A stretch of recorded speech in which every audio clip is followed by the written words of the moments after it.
Can't time that right. You gotta like this in your hand a little bit. Hey, Hello. we should have a good. I need a better like. For the longest time we had trouble like exiting the show. So we went to the sign off catchphrase thing because we had no idea what to say. I need a better intro. I don't know. I think the intro is fantastic. Like, I think we have the It's like, jingle for the intro, the fantastic jingle for the outro. It's just the timing of everything that we still haven't. We haven't yeah, quite just perfected, but we're slowly getting there. We're getting better every week because, as we say, we are professionals. we are indeed. Yeah, and so professionals, and we have an exciting show this week. I'm super excited for there's a bunch of different segments we're doing. I'm really excited for all of them. It's going to be a ton of fun. Yeah. Before we jump into kind of like actually, you know what? I'll say right up front. For those of you here for the reveal, we're going to do the card reveal at 9 p.m. Central Time. So we're going to do a good chunk of our show, and then we're going to reveal an exclusive card at the very end. So you all will get to be the first among the first people in the world to see this particular card. It's going to be really exciting. So stay tuned for that. We're going to do a bit of show first. And before we get into the first part of the show, Logan, how was your week? It's pretty good. We are like knee deep in spoiler season now. Oh, yes. I'm keeping up with all of the trackers, trying to see everything that is being revealed. A lot of fantastic artwork, a lot of cool archetypes. I'm getting really excited because Toy Story was one of my first, I want to say, really big introductions into being like my own kind of Disney fan, if that makes sense. Mhm. I grew up with Disney, had Winnie the Pooh, 101 Dalmatian, and just entire sets and things inside my house. But Toy Story, I think, was the first memory of when I picked up something and was like, I like this. I would like to collect this. Like Buzz Lightyear was mine. So seeing him come to life in the game and seeing like a whole toy archetype become, I mean, possibly playable. There are a lot of very interesting cards that enable them, and Buzz helps a lot of those synergies. So I'm really excited. And the artwork, I mean, again, I'm just a fan. So much of it's so fantastic. I'm sure that there's a lot of artists, Liam, that you were excited to see come back. Yeah, I mean, it is funny in terms of the art. Like Aaron and I have got to the point where when we open packs of cards, when cards are revealed, like most people start at the top and they're like, "What character is this?" and work their way down. Aaron and I like start at the bottom and we're like, "Who illustrated this?" And then we work our way up because a lot of them have become really good friends, and yeah, it's just fun to see who's being brought back and why. And then it's even more surprising and fun when you see a new artist, like a name that you don't recognize, because you're like, that's awesome. Because to be quite honest, I mean, even in the first set, Ravensburg was working with hundreds of artists, and some of them are very prolific. Leonardo G. Michel can jam out cards like nobody's business. And so they don't need to continue to bring on new talent if they didn't want to. But to see them continue to build a pool and to build the number of artists involved in the game is super exciting. And every set we get new cards or new artists, which is super fun. And I think this is just another set that really shows how much they try to push the artwork, especially with the Enchanteds. I genuinely say at every set that, wow, this is some of the most amazing and unique artwork that we've seen. And some of the Enchanteds for this set are just doing that for me. I mean, the Alien Enchanted, the Buzz Lightyear Enchanted. I mean, I'm obviously incredibly biased because Toy Story. But I mean, you just look at how it's constructed from the color composition to where your eye gets pulled to what's happening in the artwork, and I'm blown away. Like as you know, I'm not a shiny card player, so when I see shiny cards, that immediately make me think, wow, I can see myself playing the non-base version of this card, kind of like I did with Spooky Sight this last set. That's how you know that something's really kicking off in the artwork. Yeah. No, absolutely. Disney Lorcana saying, I like them bringing in more Japanese and other international artists. I agree. It's really funny. Back in the day, during set one, we did a whole project where Aaron and I had a map of the world, and we would pin artists on the map as they were revealed. And it became too much because there were just too many. But not a lot of Asian artists, actually. Grace Tron in Vietnam. There was Gaku Kumatora coming out of Japan. And other than that, that was kind of it for over there. So yeah, seeing the international expand is really cool. Oh, there's something else I was gonna say, and I forgot. Oh, that's what it was. Hey, welcome to the Raiders. Hey, JD, thank you for the raid. I hope your stream was amazing. If you're just joining us here from JDZ Quest stream, welcome. We're a fun show tonight. We are gonna do a card reveal at 9. So if you weren't tracking, at 9 p.m. we're gonna reveal an exclusive Wilds Unknown card. You get to see here first, and that'll be fun. So yeah, thanks for joining us.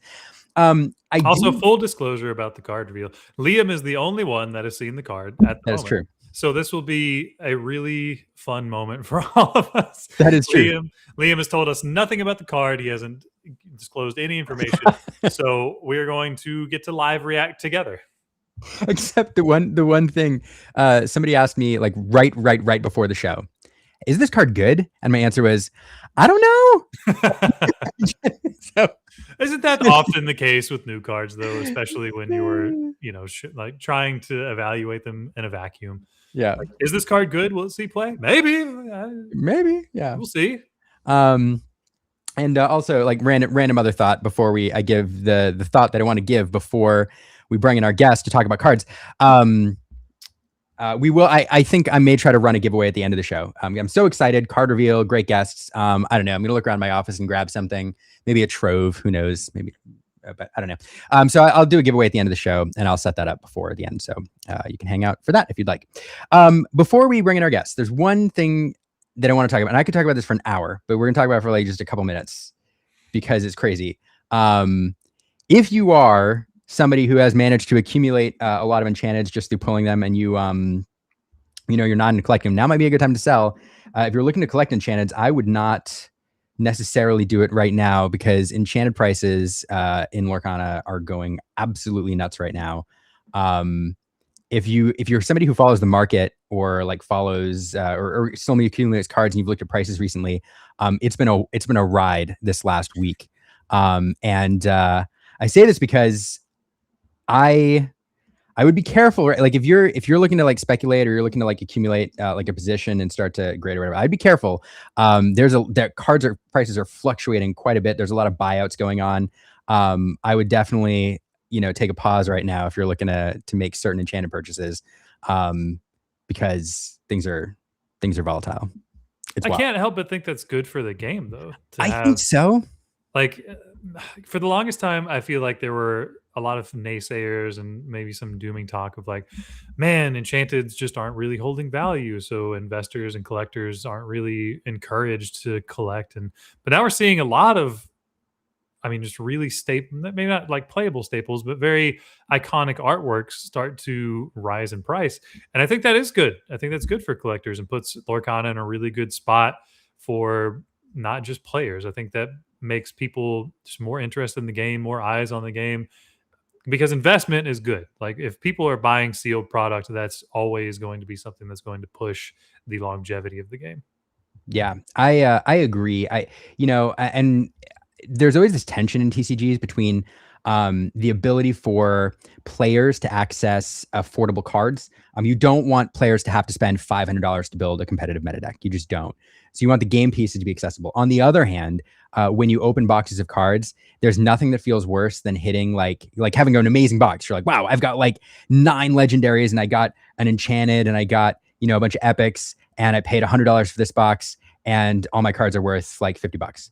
That feels bad. So you do need the cards to have value. You need that chase and the collectors to have something to collect. And because that's why we engage in this hobby, right? There's this hypothesis, this feeling, this what's the right word? There's a proposal. I forget the right word. Proposal, presumption. I'm dancing around it. I don't know. That if you want to cash out, you can get a return. Not like necessarily make money, but like if you engage in this hobby and you spend a bunch of money on cards and one day you decide, I don't want to play anymore, that you can get a return on that. It's not money like gone. And so that proposal, that whatever the word is, I think has to exist. So the one thing on the collector side, though, the reason I just voice caution is there's a lot of buyouts going on right now. I think there's some people trying to capitalize on some cards not being in the market. And I just am not sure if the prices of all of those buyouts will hold. But Some of them I think will, but definitely it's a time like if you want to gamble and jump in on some older enchanteds that you're looking to that you want to scoop up before they go too high, like definitely do it. If you're somebody who's looking to like, if you're panicking right now and want to buy like, I don't know, what's a good example? I don't know, Honey Wizard's like, I don't know, a bajillion dollars. I know it's like $2,000 now or something. Well, like that. Two PSA 10s just sold for like 2,300 each, like Yeah. two. But there's anyway, I could talk all night about this, but when you look at too. Like, when you look at the fabled enchanted population, not a lot out there, so it's kind of crazy. Well, I mean, I was talking to one of the guys in the Maelstrom Discord, and he was like, "We have some, the blister packs, the wall hangers." Yeah. He was like, "My LGS has a few of these, and it's so hard to find Fable products. Should I get them?" And we were like, "I mean, those could be Dumbos or an enchanted Dumbo." Yeah. If you're just up for it and you have like the extra money, absolutely, because Fable product is just so hard to get.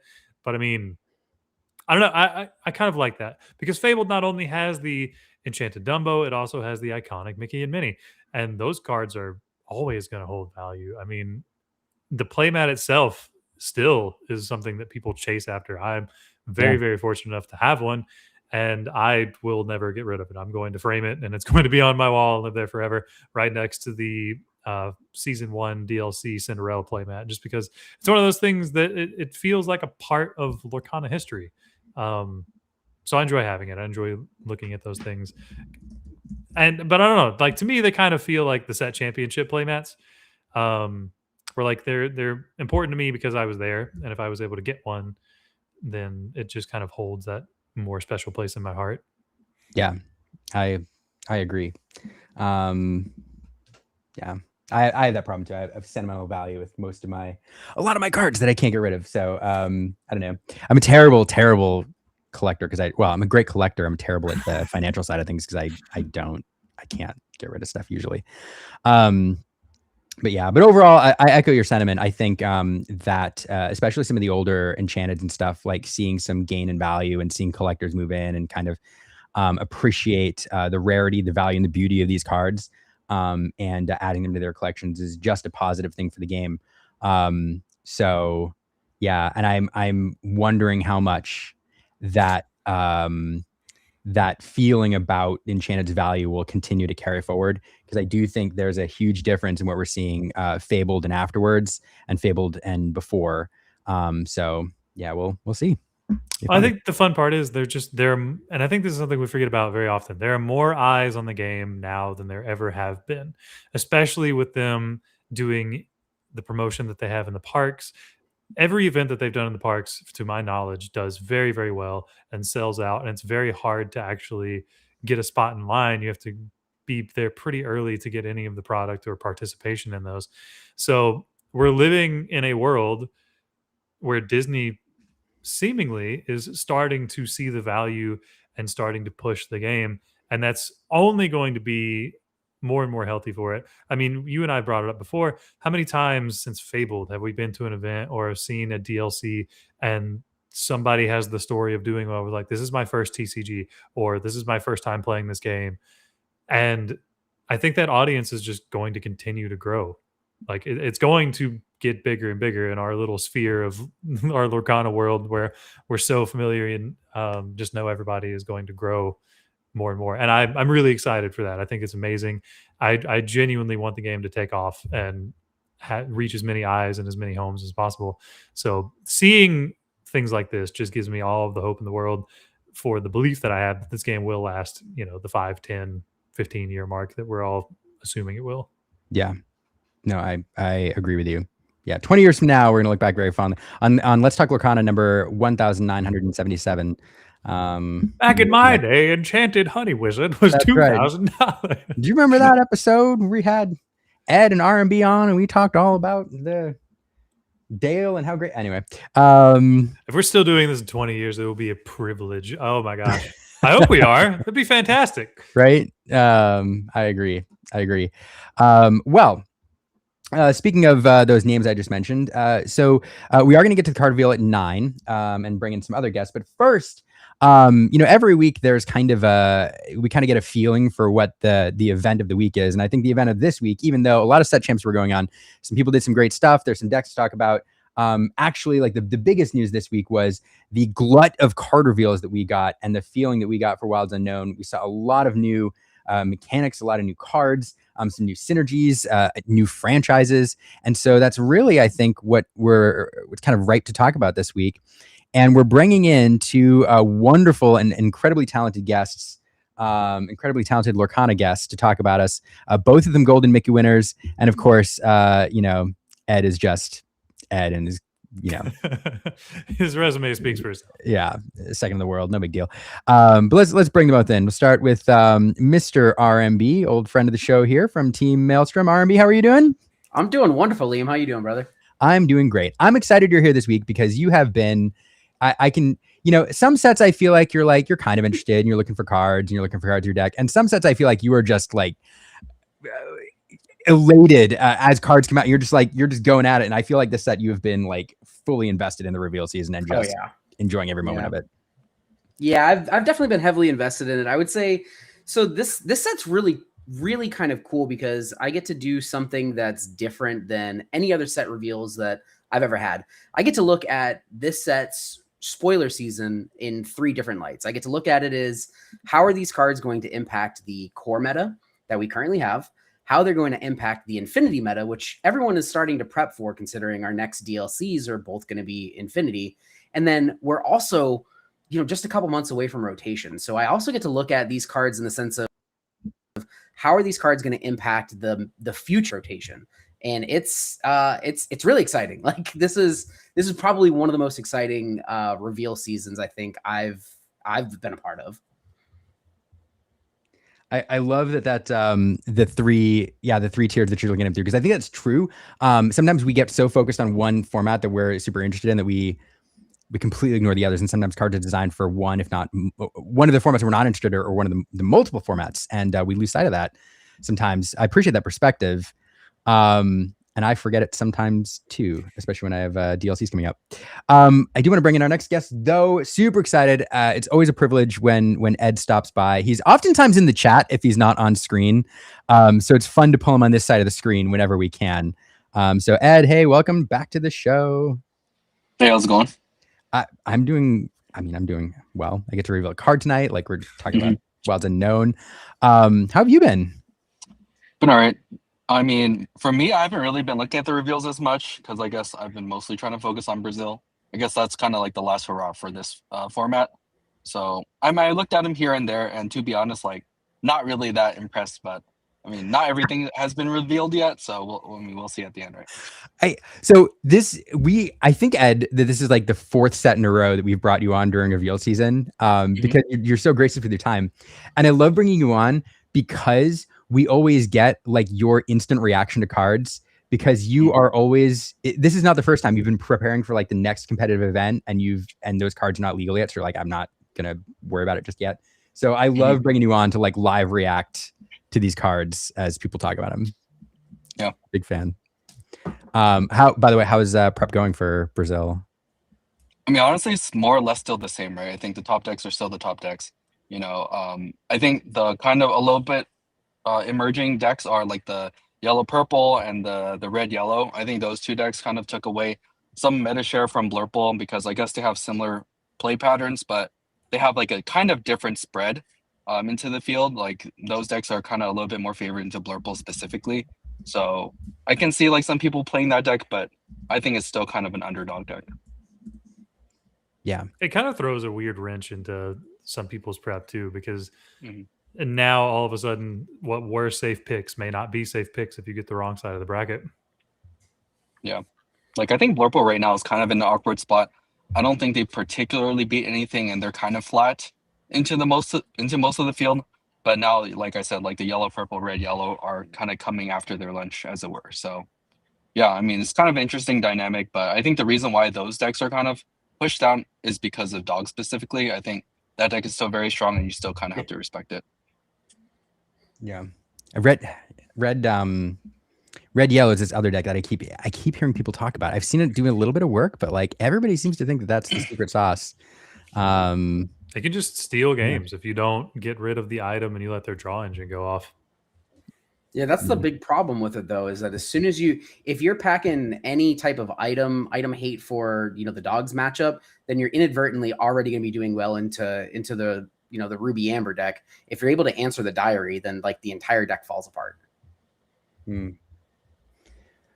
Well, I'm excited to see what happens because I do feel like, I don't know. I feel like we're going to get some surprises down there. And it is fun to see, like, there's so many good players too traveling for it. It is the first one in Brazil, but just like some of the other times we've seen DLCs pop up in continents for the first time, like you've got a ton of incredibly talented players going, including a couple here. Ryan, you're not going, correct? No, I'm not going to this one. I was considering going to it, but unfortunately, just some global things caused the cost of like travel to spike a little bit, and I didn't get the tickets when I should have gotten the tickets, and then they like almost doubled, and I was like, well, now it's just not reasonable. It's not a reasonable cost to warrant going, unfortunately. Yeah. I do want to offer the audience, if there's any, I want to start looking at cards, honestly. And I do want to mention to the audience, if there's any cards that you would like us to look at, if you're excited about anything in particular, and or there's a card that you're not sure if it's good or not, like these are 2 incredible players or 3 incredible players and me, that whose opinions on them are going to be, I don't know. I'm excited to hear. So I do. Oh, goodness gracious! What card do I want to start with? What do we want to look at first? Let's start the round robin. I think we start with RMB, a card that he is interested in, and then we just kind of go around the horn, if we will. Yeah, Ed, I'll take your spot. If you don't have a card, like I will take your spot. Because again, I know you don't dive into reveal season until like the whole set's revealed and everything else. So, Ryan, you're in Sapphire, right? There's a ton of different cards that I'm really, really excited for. And like some of them are like pretty obvious picks. Like there's a lot that are really, really obvious picks. So like I'll go with, I think it's a pretty obvious pick, and it's more so just my excitement level for this card. It's the Robin Hood Desert Wanderer. It's the 1-cost Sapphire Robin Hood, who's a 1/3 and he quests for 1. And like, so first of all, Robin Hood's one of my favorite franchises when it comes to Disney. Like my 2 favorite movies growing up as a child were Robin Hood and Jungle Book. And I watched these 2 movies every single day. So I've always had a really special place in my heart for Robin Hood cards. And Champion of Sherwood's one of my favorite cards ever printed. And I played that card until it rotated. And then it came back in Fabled. But the thing that didn't come back was our 1-cost Goon, our 1-cost 2/2 that we used to shift onto. So it limited us in deck building to the only Robin Hood that we had that was available was an uninkable 2-cost 1/3. And the cost of running an uninkable in your deck is very, very high when the majority of the good cards that you want to run are uninkable, and you have to mitigate, deck building to only include a certain number of uninks to prevent the least amount of non-games from happening. So like the fact that we get a 1-cost to shift onto, and then it's also now locked into a specific color pairing that's like near and dear to my heart, right? Sapphire Steel. Like, of course, I'm going to be thrilled that the only people that can play a 1-drop Robin Hood, play anything else on turn 2, and then shift Champion of Sherwood on turn 3 is exactly people that want to play Sapphire Steel. So like this card for me has been one of the most exciting things spoiler season wise. And like I said, I'm looking at this through 3 different lenses. Number one, given the context of the current core format, which I think that this card is definitely going to be a player in. I'm already looking at some Kiwi variants for core constructed that are going to include Robin Hood plus the shift line. I don't know necessarily that the 1/3 is like it matters in Infinity because on 1, the critical breakpoint is 2, so you're not getting Let the Storm Raged on. So like that's nice, but Robin Hood Champion of Sherwood's just not as good in Infinity. There's just bigger and better things that you can be doing. But like also post rotation, both of these cards still stay in the format. And I think that they're going to be a staple play pattern for post rotation. So this is one of my favorite cards. I love this card. Yeah. I mean, I think you hit it's pretty straightforward. It's a 1/3, but it's it unlocks that Champion of Sherwood, which we got in Fabled or reprinted. So yeah. I don't know. I don't think there's much more to say about them than the synergy with Champion of Sherwood, right?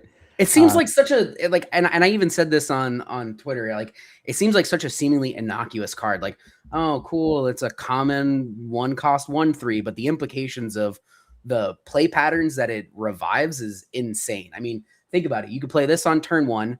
You can play a Tipo on turn 2 to ink something else from your hand, and then on turn 3 you can shift the Robin Hood. Maybe even play a Fire the Cannons to remove something from your opponent's side of the board. And then you sing Beyond the Horizon, targeting both of us. Cool. You discard 5 cards and draw 3, and I'm drawing 3 cards. Like, that's gonna that's gonna be insane. Yeah. Yeah, I agree. I'm gonna take this. I'm gonna change. Like, I completely agree. I'm so also. I will say I'm really glad that we got, Champion of Sherwood is reprinted. Great card, beloved character, wonderful art, and I think a lot of us were like, why? It just saw no play, and now it's great to see that there's a payoff for that. Although, wait, is that gonna be rotated like almost instantly? No, it's in set 9, so we still have another year with Champion of Sherwood. Yeah, Champion of Sherwood stays. Right. Okay. Dumb question. All right, good. That's good. All right. I want to show our Ruby Amethyst fan. Have you seen this, Ed? Yeah, I mean, this is an aggro card, right? Like, yeah. I think this is probably so far of all the cards that's been released, probably the most impactful, just because I think like these type of like Amethyst X like burn style decks really needed some threshold of these just like gain 2 lore cards like Gathering Knowledge, Dash Par, I guess now, Giant Cobra, like those type of effects. And I think now they're kind of approaching that threshold. In addition to like that new Will-O-Wisp card, where it's like the 1 for 0/3 quest for 1, and then if he gets banished, he can, or in a challenge, right, you return it back to your hand. I think that in addition to this basically lets you have just enough juice kind of to get to 20 like fairly quickly. I know some people are cooking up some crazy stuff with like the Pocahontas and then like Dash and then like the Christopher Robin, like these like fantasy cards or like these fantasy like magical Christmas line openers. But I think you don't even need like that crazy of an opener to just like steal the game against some of these like more greedy like Sapphire decks. So yeah, I think this card is pretty strong, and I expect it to be like in a lot of these like kind of low to the ground Amethyst decks. Yeah. This is for sure like a new Amethyst Steel staple. But even maybe not even Amethyst Steel. Like if Emerald gets enough aggro, this is just another card, like Ed was saying, that just kind of enables them to go faster. Uninteractable lore from hand is already kind of at a premium in those decks. I think Tiago said it best, because when you have those cards and you play it, you're no longer playing a game to 20, you're playing a game to 18, and then you're playing a game to 16, and so on and so forth. So every Dash, every Cobra, every Gathering Knowledge and Wisdom you find is just one less turn sideways character you have to have. Yeah, I mean, Infinity, there's also like, goat, bounce, goat. Now you have like Dash Par, bounce, Dash Par, right? Kind of thing. So you have like just more, more ways to just gain lore really quickly and kind of reliably, right? Like you just play a game or 2 lore, call it a day. It did not occur to me that, talking about the bounce, that with enough ink you could quest twice a turn. I mean, yeah. I don't know if there's any ways to like. I mean, are there any ways to ready him in the quest? I don't know. Well, I was talking about like if you bounce him back, like. Oh yeah, if you bounce him, you replay it in the quest again, right? Yeah, so that's kind of fun. Like, yeah. There are ways that you can ready him though, as well. Like there's like You Came Back. That would put you in Emerald Amethyst. Yeah, like Emerald Amethyst Burn, where you're just trying to like, I don't know, maybe burst a bunch of lore from hand too. Bounce, bibbity bobbity boo. Oh yeah, bibbity. Bibbity bobbity boo. One of my favorite cards to say. No, I'm kind of excited about the mechanic. The interesting thing, like one note, the fact that we didn't get like a named ability for this means that this quest, the turn he's played, means that we're not going to see that terribly often, I think.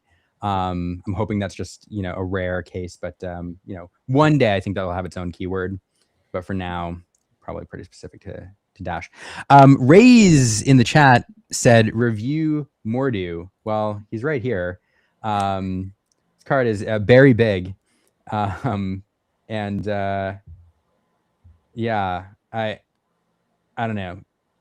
I love the artwork. I will say that this is one of those cards I saw, and immediately I was like, okay, we're not afraid to go into the darker aspects of this direction and maybe this set, because this set has felt fairly whimsical so far. You see the Woody and Buzz cards and all the toys, and then we see Mordu, and it's like, where does he fit in the story of Wilds Unknown? I think Katie says I have to say this legally in an accent. I think that's Mordu. I think it's as close as I get. What franchise is he from? Because I don't know. Brave. That's why I don't know. Yeah. Not a Brave aficionado. Yeah. I mean, is he good? Like, I mean, like, he's a really solid stat stick for the cost, but I mean, It's like, when do you play it though? That's the problem, right? Yeah. It's like you play it, and then all your guys are not able to do anything, and then you could potentially just get stuck, and that's not great. It's like Demona freezing your whole board kind of thing, right? Aesthetic. So maybe someone will figure out where it's like you can just play a bunch of cards and trade off, and then you just have one dude.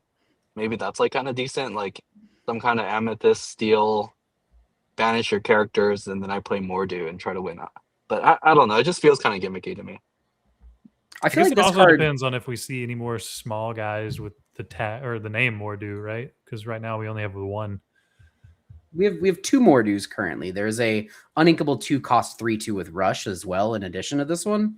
But I think where I like this card the most is actually in Amethyst Amber, where you have because we already have an Amethyst Amber kind of like pseudo control deck right now that is playing the Raging Storms, where they can effectively wipe the board. I think if you're able to drop 2 of these post that, you just got 2 8/8s in play that are just going to be the biggest things in play, and both of them quest for 3.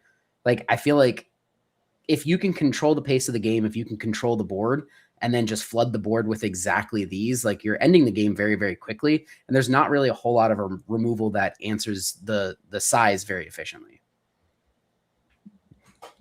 I think it's also a very good limited card. I think it's a bomb and limited. Oh yeah, this is an insane limited card. Win you games. No, but that's a fair point. Like building up to that end game state.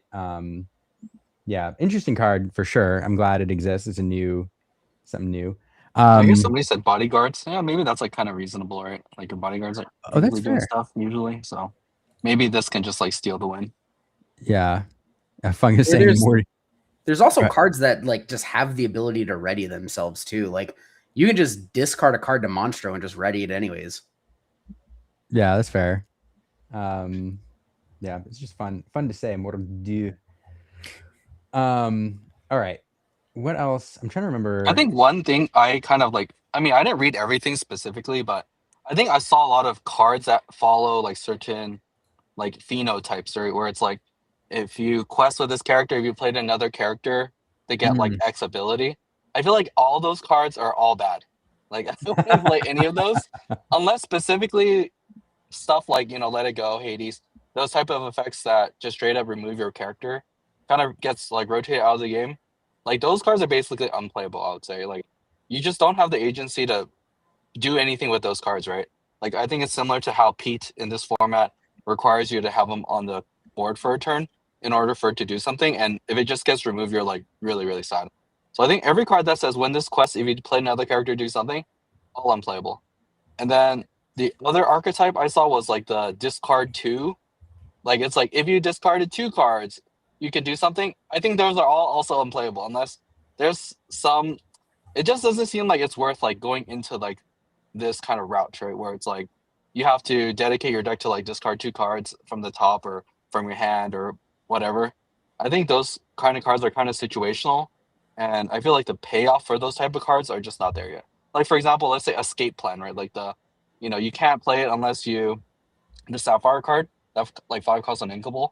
Or it's if you get to discard 2 cards this turn, you can both players pick 2 characters to go into their inkwell. Something like that was double Let It Go or something. I think those cards are really, really situational, especially the uninkable ones, right? Those straight up just get stuck in your hand unless you fulfill the conditions. So, I mean, I think right now I see the designers are trying to, have some kind of new ways to play the game, right? Discard or when this character quests. But I feel like it's just not stronger than like what the current, format is currently doing, and there's no reason to kind of switch to those cards unless like those things get rotated, and this is where we are, right? Yeah, I do wonder how post rotation how that all shifts, but it's a fair point. 'Cause we lose a lot post rotation, so everything from like here and into the next set, I mean, is really going to define what ink combinations are going to look like. Period. Because right now the only 2-cost ramp we're going to be keeping is 1 jump ahead. So it's going to be a weird time for Sapphire, but maybe that also kind of redefines what ink identities look like going forward. Mm-hmm. It's a really weird Hades time let it for go still, Sapphire. right? Yeah. Like if we lose both of the 2-drop ramps, and the only thing that we have is 1 jump ahead, it like eliminates the ability to play Cinderella reasonably, which completely changes the entire face of what Sapphire is trying to do.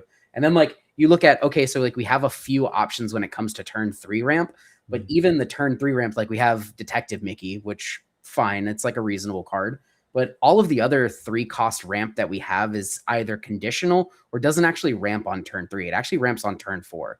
Like if you look at like the Jiminy Cricket or what's the other one, the Kristoff, like both of those cards require them to quest for it to, get the ability. Like Jiminy Cricket, I believe, is a boost character, and when it quests, if there's a card underneath him, then you get to ramp. And then same thing with the Kristoff. It's like whenever you put a card underneath him, you get to ramp. And it just seems it's going to change it's definitely going to change what Sapphire is capable of doing. I think the one thing that I've been really excited for, like for the face of post rotation Sapphire ramp, is the new How Far I'll Go song out of Sapphire. I think that anything that is a 5-cost that shifts on 3, which of course, like I'm going to go back to Robin Hood, Champion of Sherwood, anything that can sing what else can I do, like on turn 3, I think like that's kind of the route that we're going. I think the 3 to like we've spent the last 3-4 sets now going 2 to 4. I think we're gonna end up seeing a shift back to 3 to 5 like we used to have back in sets 1, 2, and 3. And always having another big song, like what else can I do? Just it encourages to play shift lines more, right? Like we've kind of lived in a world where like the early shift lines didn't have enough payoff. Like right now you're seeing the Clarabelle, you're seeing the Big Prince shifts, but that's kind of like really it. We're seeing a lot of other like big shift combos coming in that's doing big swingy game states like we used to. And that's a mechanic that I know that Ravensburger really wants to see. I mean, we're seeing it now in this set. Woody has a solid 1-drop into like a really cool shift line. Buzz has a solid 3-drop into a really cool shift line. So obviously this is like a mechanic they want us to be using. They just, I don't know, like the payoff the last couple of sets have been weird. I don't know that we've gotten any real dedicated, this is an early shift line, like for the cost analysis of it just hasn't really been there the last couple of sets. I mean, I think even like I don't think the 5-cost thing ramp card is going to be good, because I think it's like compared to like How Far I'll Go, right? In like the previous sets where it's like you play the grandma and then you sing How Far, and then you play another grandma and then you How Far again and go all crazy. But I think the problem with this card specifically is like if you do go for the shift line, you're like kind of poor, right? If you think about it, like yes, this card kind of gets you the ink and like you get to draw a card, but like in order to get the shift line, you're kind of like minusing yourself already for that. And then you're also using up your shift to like sing this card. I mean, I think it's like a little bit situational and like a little bit cloggy versus like how I think people are envisioning it with like the grandma with like how crazy that was. Like you just have infinite cards, infinite ink. But I think this card doesn't do that specifically. No, I mean that's the one thing that's going to be fun trying to navigate post rotation when we noticed, even with when Fabled came out, we noticed a significant downshift in power. I think that, we're coming up on another rotation. We're going to, again, kind of hit a significant downshift in power. I think the play patterns are going to change drastically. I think the biggest thing that I'm looking forward to is the fact that like Dogs is just going to rotate out of the format. Like this very, very oppressive, I have 15 willpower in play on turn 3, and on turn 4, I'm board wiping you, whether you like it or not. Like I think like the game is going to downshift in power level again, and it's going to slowly build back up, you know, when sets start coming out. So like I'm interested to see what, like I'm always going to want to play Sapphire. It's just the color that I identify with the most. I like ramping. I like doing big flashy things. I like playing big flashy cards, and I like doing that sooner than what you're supposed to do in the game. So I'm going to continue to try to find ways to put out a big scary threat as early as possible. Yeah. Speaking of songs, and I do want to ask chat if there's anything else you want us to talk about. Let us know. I know people saw this today. I know people had feelings. This card's terrifying. This card is so scary. Like I'm afraid of cards like this because I know my opponent Ed's gonna have 4 of them in his deck with his 4 Under the Seas, and he's gonna be like, yeah, it's cool. You're playing a whole bunch of warded things. Don't care. They all get -2. I still get to sing Under the Sea and put them all on the bottom of your deck. Like this card scares me. Like, when I first saw this card, I thought it was unplayable, honestly. Like if it's in the current shell that we're currently playing green blue, for example, just because like I think it's kind of a premium to play a card and not necessarily get anything out of it immediately. Like this kind of reads to me like heads held high, right? When you can do -3 to all the characters. I guess that one doesn't have, you know, targeting, right? So it's like you can't like get the ward characters. Is that how that works? Or is it just remove the damage counters? Anyway, I feel yeah. Yeah. I mean, yeah, for this card specifically, it's just like I feel like I would be really poor playing this card. And that's like the specific reason why I want to play something like Distract. Like Distract at least gets you the card back. And a lot of the time, depending on the texture, obviously, sometimes there could be a lot of characters with like, you know, 3 strength, like if you're playing as Amethyst Steel in general. But against most decks, I would say there's only like a couple of characters that have like more than 2. So if you're doing like Under the Sea, or like some people are speculating, you know, Big Sisu's going to make a comeback, then this card would be good. I think this card maybe is okay with like the Sisu thing. I know people are talking about, oh, you can go Sisu and then you play this and you shift Sisu. That's like very similar to like the Prince Philip line, right? But I think it goes back to the same problem where you're literally expending your entire hand to do it. And to me, that feels kind of bad. So unless there's like some additional kind of card draw in the deck, that's like kind of reliable, I think this card is like kind of not great. I think it'll make a splash in Infinity. I think that's where I'm more concerned for the card. I don't think it's going to do anything in core constructed currently. Like you said, if Big Sisu were to make a comeback, then yeah, this card becomes absolutely terrifying with two amazing shift lines for it. But I think in Infinity, I think that number one, I don't know that it's better than Sapphire Coil. I don't think it's a replacement to Sapphire Coil in the decks that want to play Sapphire Coil, which there's currently 2 of them. You have the Emerald Sapphire items like Oswald deck that's running, you know, 4 Under the Seas. They're also running the Sapphire Coils. They're running like the heavy item engine. I think like this, in addition to that, maybe as like a 5th copy, if you're going to, I think you play all 4 coils before you ever play the first copy of this card. But I could see like this being the 5th or the 6th of those types of effects to get like the big Under the Sea off. You could also see, you know, Ruby Sapphire's kind of always been split down the middle between like the DKP Shark variants and like the item variants. And I definitely think that the item variants still very much want to be on, you know, Sisu and Coil. But I think the Shark variants could afford to include a couple of copies of this card as well as a couple of copies of Big Sisu in addition to the B preps that they're already playing. Yeah, maybe in the Shark version it's good just because it's an action, right? You can like sing and then play Sisu versus before. Sisu sometimes is just completely dead in some matchups. So yeah, maybe in the Shark version, this card can make like some impact.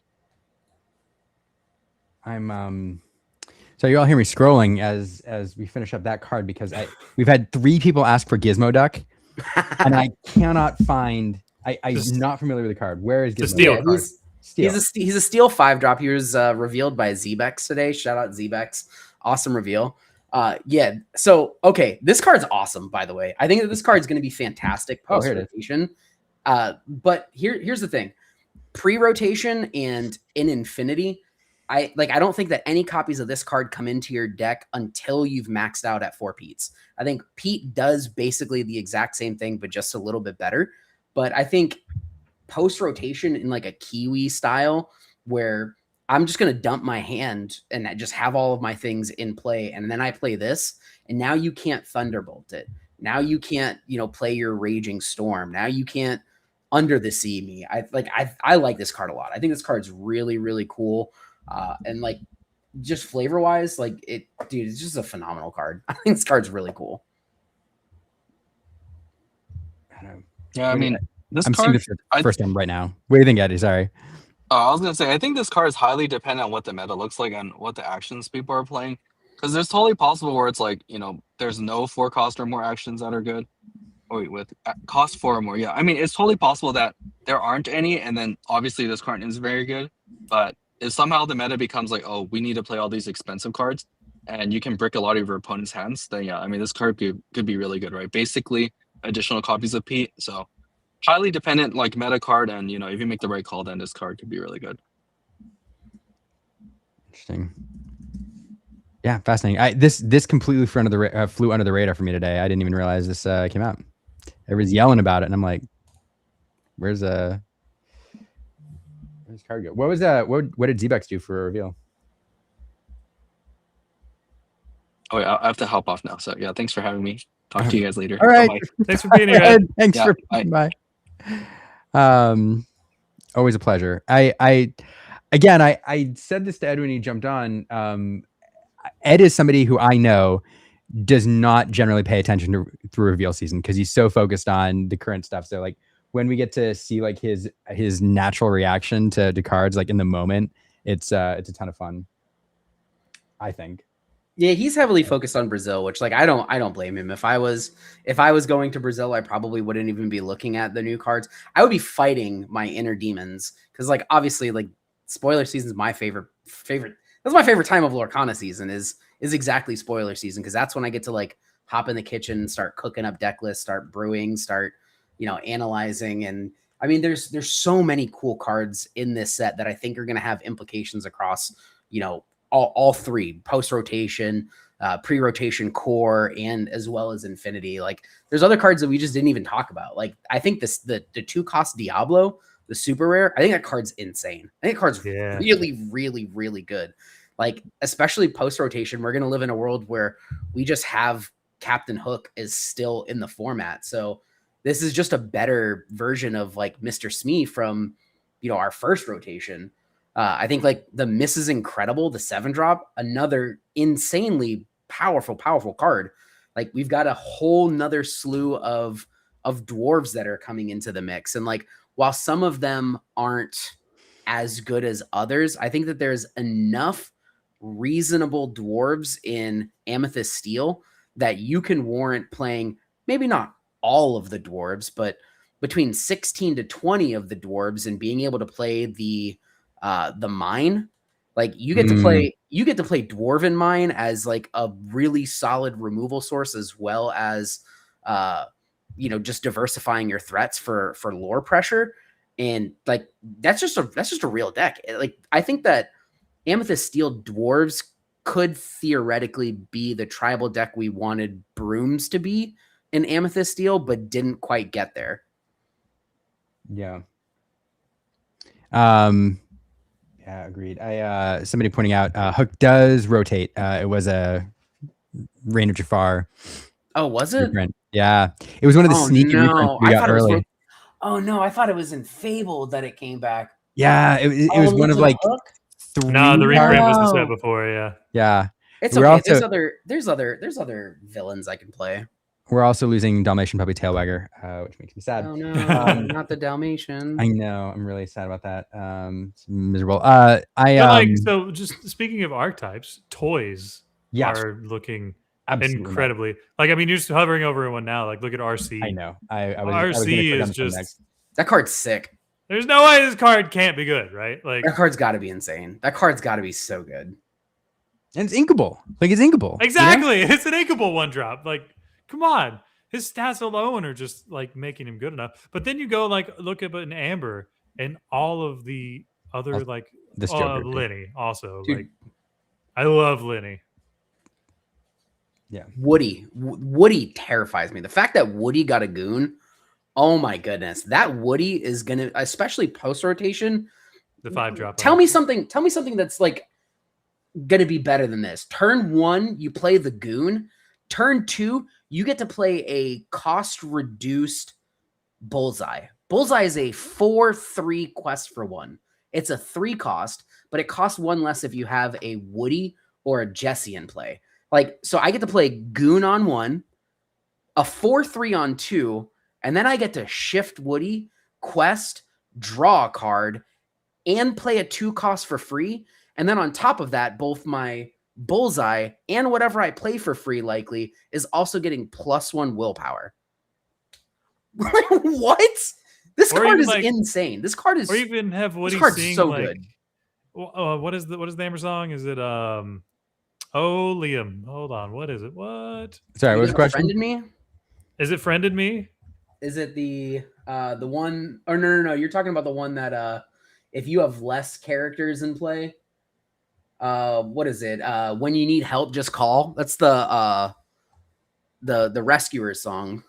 No. I'm talking about look at the top X cards of your deck.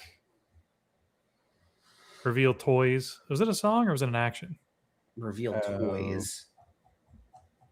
I do not remember. Chat knows. Is it You've Got a Friend in Me? Is that the Emerald one? Yeah, You've Got a Friend in Me. I don't know that we've seen No. anything outside of the Enchanted for that, right?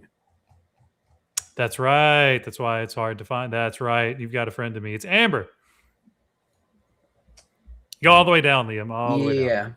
Wait, if you go all the way to the bottom where the Enchanted down. are, I don't think we've seen the regular. We haven't art. seen the common art. We've only seen the Enchanted art. All right, that is why. Up. Yeah. That card's sick too. Oh, this art is beautiful. I haven't seen this yet. What beautiful art. Yeah. So, like, first of all, the artwork's beautiful. But, like, just imagine Woody singing this. You've already got a bunch of toys in your deck. Your deck is called Andy's Room because of all the toys. And, like, you just have card advantage for days because of Woody.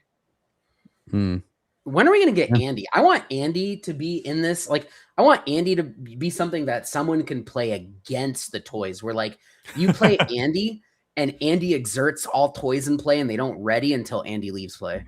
I know. I love it. I want thematics bad.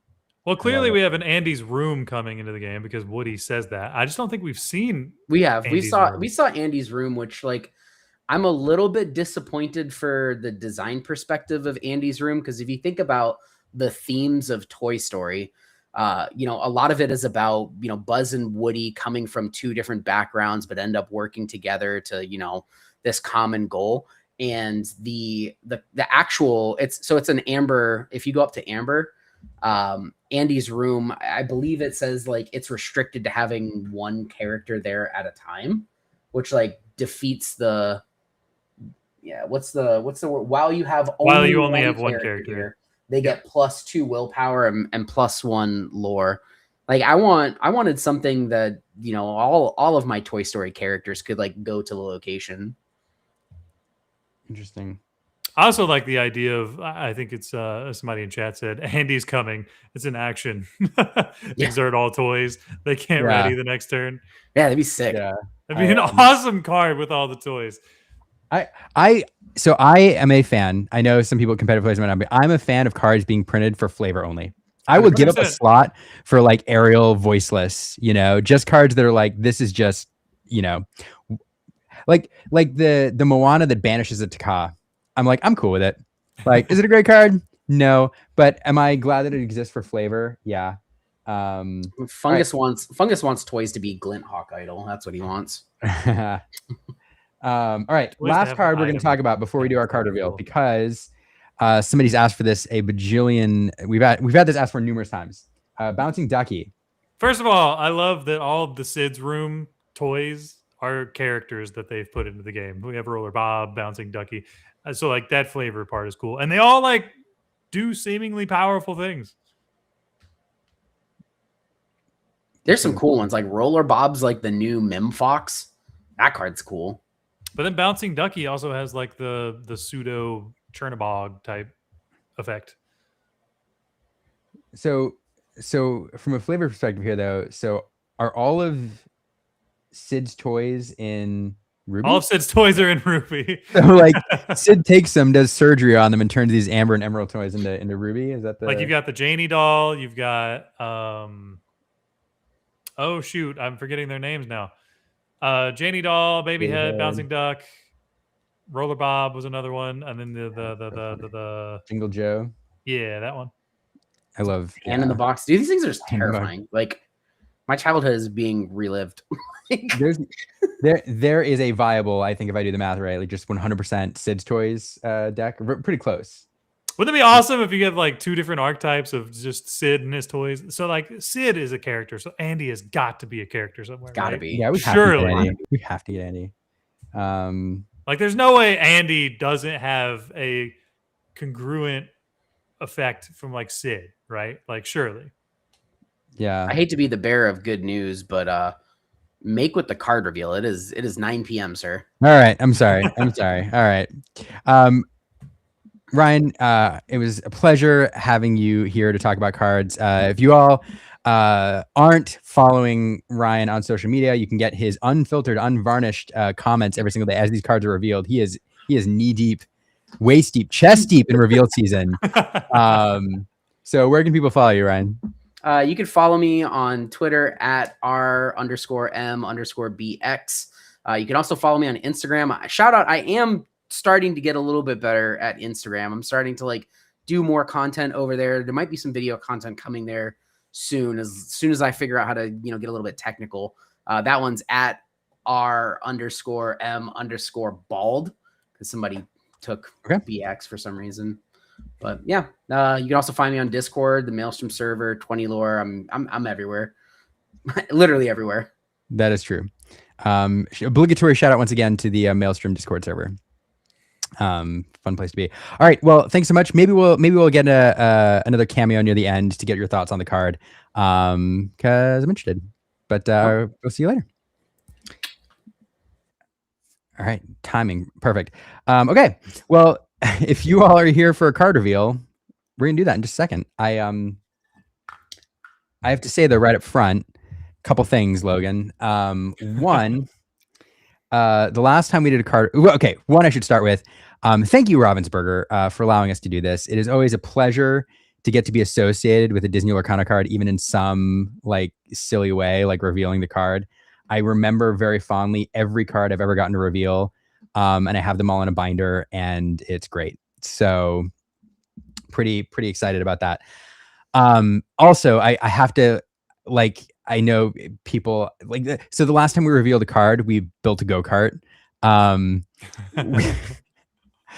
We have a baby coming and I have a 2-year-old now and it's a lot. So I didn't have the time to build a go-kart, but so this is not quite as ambitious, but. And all of you guys missed the amazing Let It Go rendition that Elena gave us before we started. It's magical and I'm privileged that I got to hear it.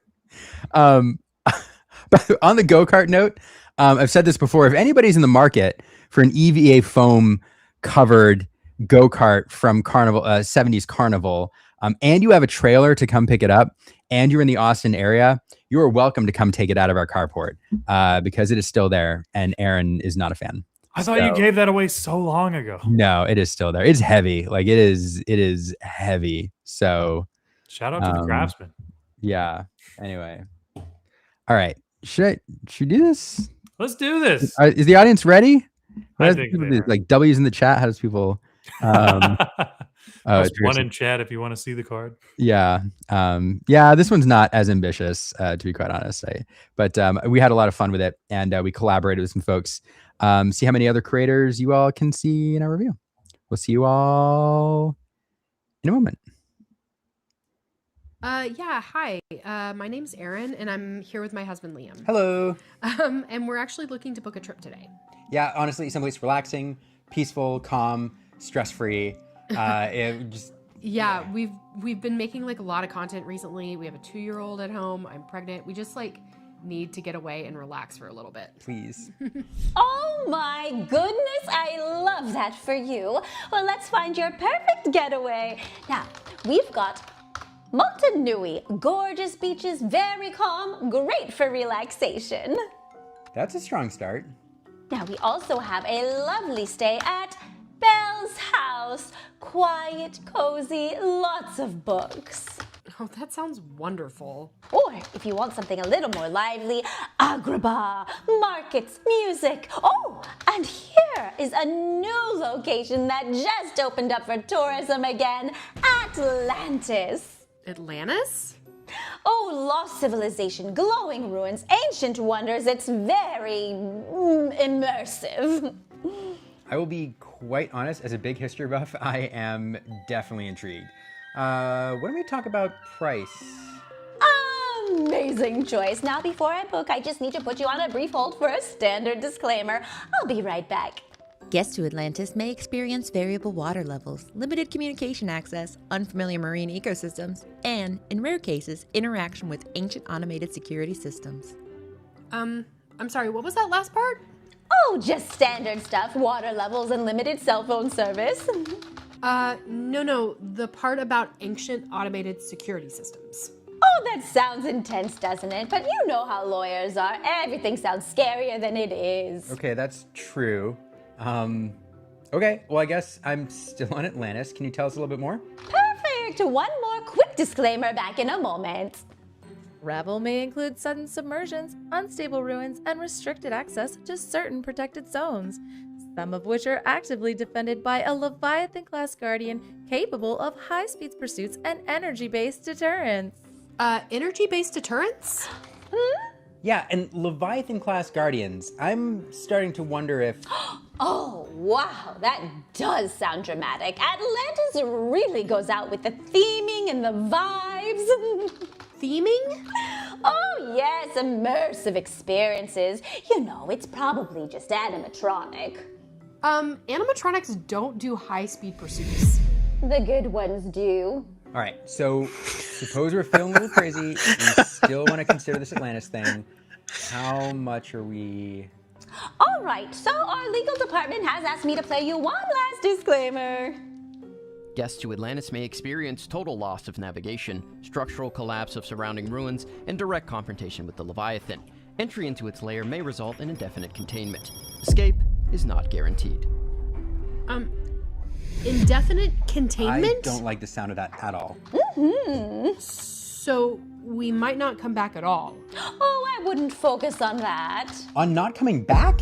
Oh, focus on the experience, the immersion. And let me guess. There's no refund policy, is there? No, but think of the memories. You know what? What the heck? Book it. You know, with the amount of money that we paid for this trip, you think they'd give us a chauffeur or a pilot or something. Yeah, I honestly can't wait to get there and just relax. By the way, are you licensed to drive this thing? I mean, I took a class. Okay. Hopefully it wasn't a crash course. You doubt me, Liam? It's getting kind of dark out there, huh? Yeah, I mean, I'm sure the tunnel will end right up ahead. Wait a second, what's that noise? Ooh, Where are we? this place is creepy. I guess I need to call the babysitter.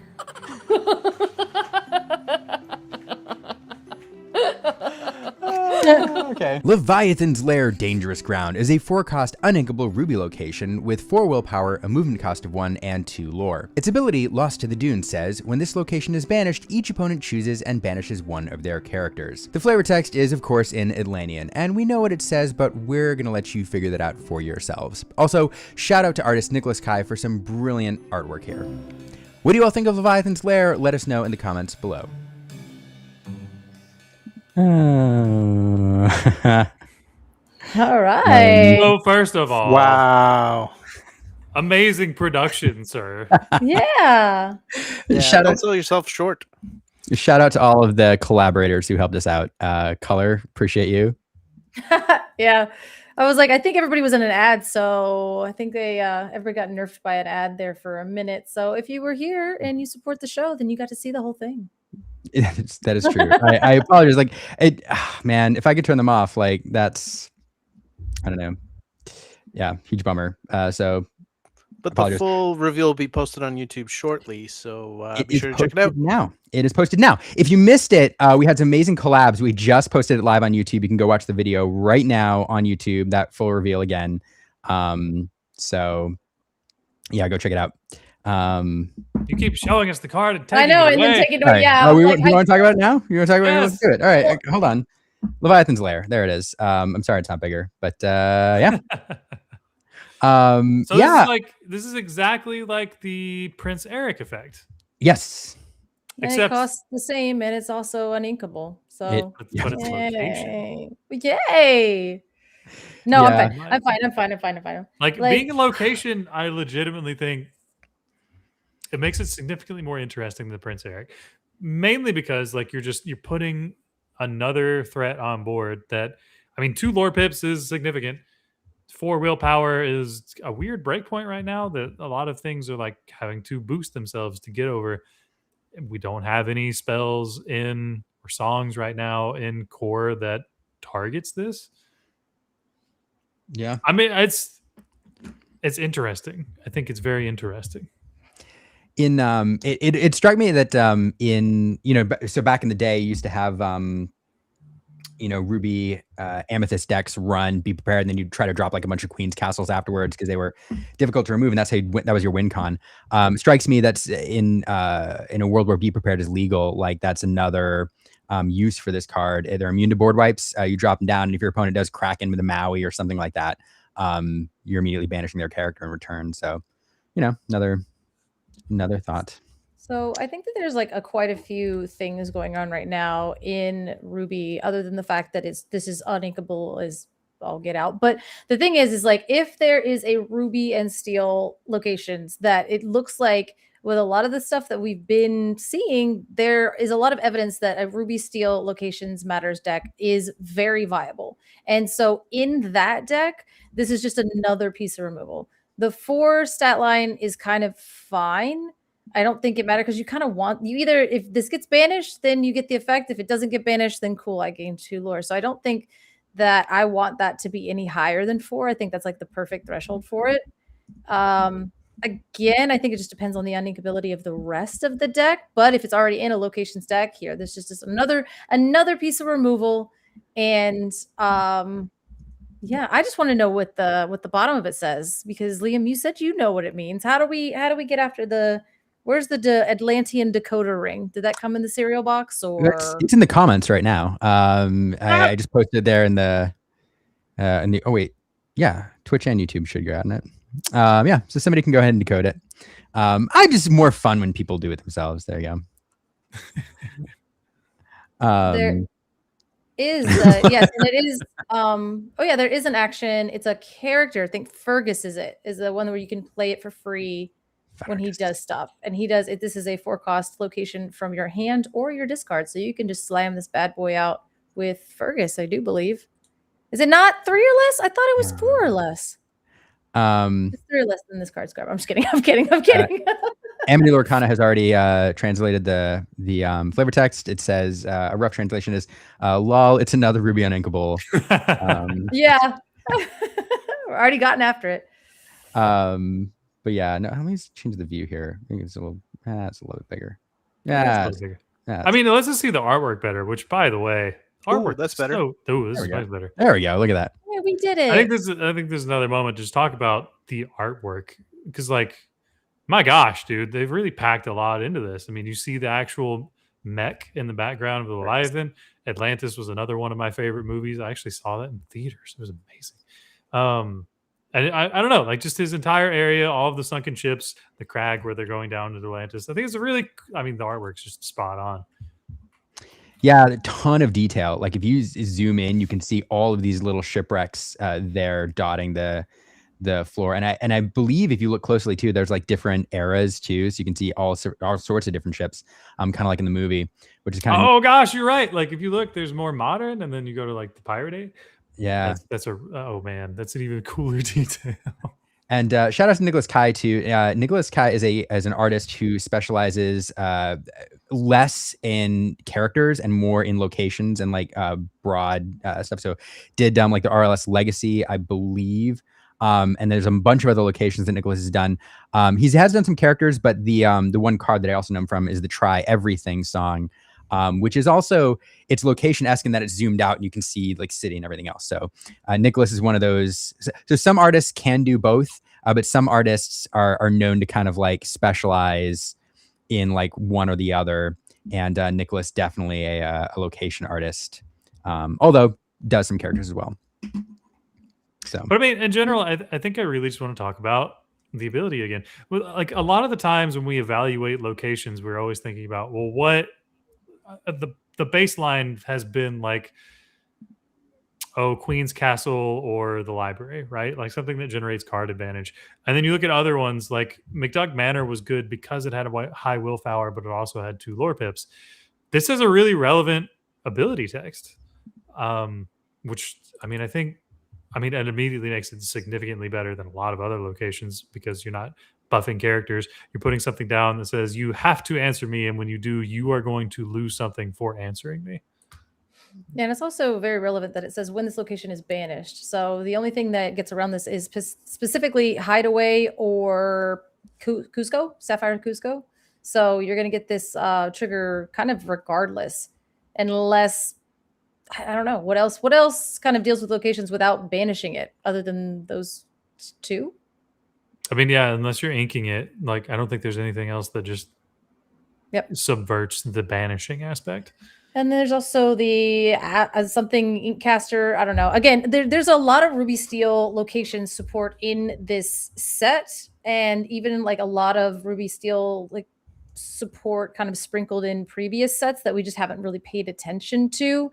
But again, this card with Fergus is just really good. And there's the Inkcaster now that like lets you kind of look through the top 4 cards of your deck and put a location just into your hand. So somebody out there really wants us playing Ruby Steel locations, and I think we need to do it, because I think there's the next card they come out with is just going to be like, please play this archetype, please. So that's actually probably what that says. For the love of God, play Ruby Steel locations. That's what that says at the bottom. Great. Yeah. But Steven, we haven't actually heard your thoughts on the card. Yeah. Very exciting. I love the art. I love that we get a little bit of callback to the Atlantean text. Haven't seen that in a while. So that's nice. And 2 lore pips is always exciting. It really makes you start thinking about what you can combine this with. Have we already talked about, I think that there is a card that lets you draw cards dependent on how many lore pips there are on a location? Look the Mirda one. The Mirda one. Touch up. Just Tammy is like right. Touch this guy. Touch this guy. My goodness, I was like, all the words just went in my head. So yeah. Yeah, move a character viewers to the location for free, then draw cards equally. Yeah, so I mean, again, Fergus the Ruby Steel. Fergus can sing this. Fergus can sing "Touch the Sky," and then you can move him to the Leviathan's lair, and he's exerted. So then you get his effects. So then you can bring back something. Oh. Now we're cooking. Oh. Yeah, it is funny. Everybody's talking about the Amber Steel or Ruby Steel locations because what DLC was it? It was one of the European ones where Steve was talking on camera, and he there was this quote where he was like, you know, somebody asked him about the meta, and he's like, you all just need to play the cards we've given you. Like, we've given you the cards.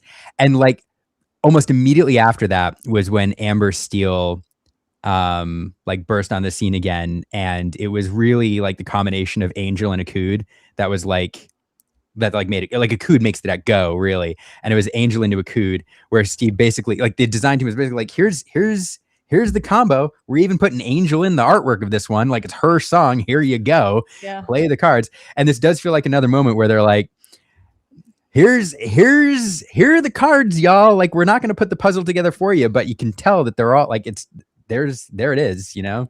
It's a 4-piece puzzle, and it's not that hard to assemble. Anyway. But we're still gonna cry about it. God.